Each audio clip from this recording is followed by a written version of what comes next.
கணவன் மனைவி வரவழைப்பது எப்படி, பிரிந்த கணவன் மனைவி ஒன்று சேர்த்து வசியம் செய்வது எப்படின்னு தான் நம்ம முழுமையா இன்னைக்கு பூஜையை பார்க்க போறோம். தகுடு 6 தகுடு வசிய தகுடு போட போறோம். இதுல பாத்தீங்கன்னா பிரிந்து போன கணவன் மனைவி, அதாவது மனைவியா இருந்தாலும் சரி இல்லை கணவனா இருந்தாலும் சரி, அவருடைய பேர் இதுல எழுத போறோம். இதுல இந்த சைடுல வசிய தகுடு, சித்தாங்க தேவதி வசியம், இது மோகினி வசியம்.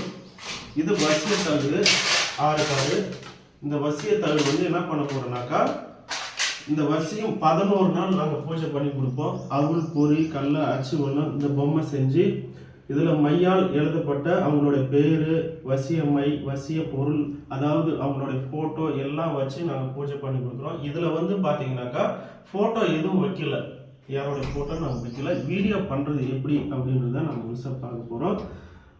இதுல பூஜை முறைன்னு பாத்தீங்கன்னாக்கா வசிய மை வரும், ஆண் பெண் வசிய மை, அது போக வசிய தாய்த்து வரும். வசிய தாய்த்து அதாவது கணவன் மனைவி ஆண் பெண் 2 பேருடைய வசிய தாய்த்து தான் இது. அது போக வசிய மருந்து நம்ம கொடுப்போம். அது எப்படி பயன்படுத்துறது அப்படின்றது வரைக்கும் நம்ம கொடுப்போம். ஒரு நாளைக்கு 1008 உரு ஏற்றணும். 11 நாள் நாங்கள் பூஜை பண்ணி கொடுப்போம். ஒரு கால் மண்டலமான பூஜை பண்ணி கொடுத்தா தான் அது சிறப்பாக வேலை நடக்கும். நாம் பண்ணி கொடுத்தா ஒரு 5 நாள்ல 6 நாள்ல ரிசல்ட் உங்களுக்கு வந்துடும். சரிங்களா? சித்தர்களுடைய வாக்கு மந்திரங்கள் பூஜை முறைகள் வெளிப்படையாக நாங்கள் காட்டக்கூடாது, முழுமையாக நாங்கள் இதில் மறைச்சிருக்கோம். இருந்தாலும் கூட ஒரு டெமோவுக்காக தான் இந்த வீடியோ நாங்கள் போட்டிருக்கோம். நிறைய ஆன்லைனில் நாங்கள் பண்ணி கொடுத்துருக்காங்க நிறைய பேர், அதை பழிக்காமல் போயிடுச்சு. அதெல்லாம் எங்ககிட்ட சொல்லியிருக்காங்க.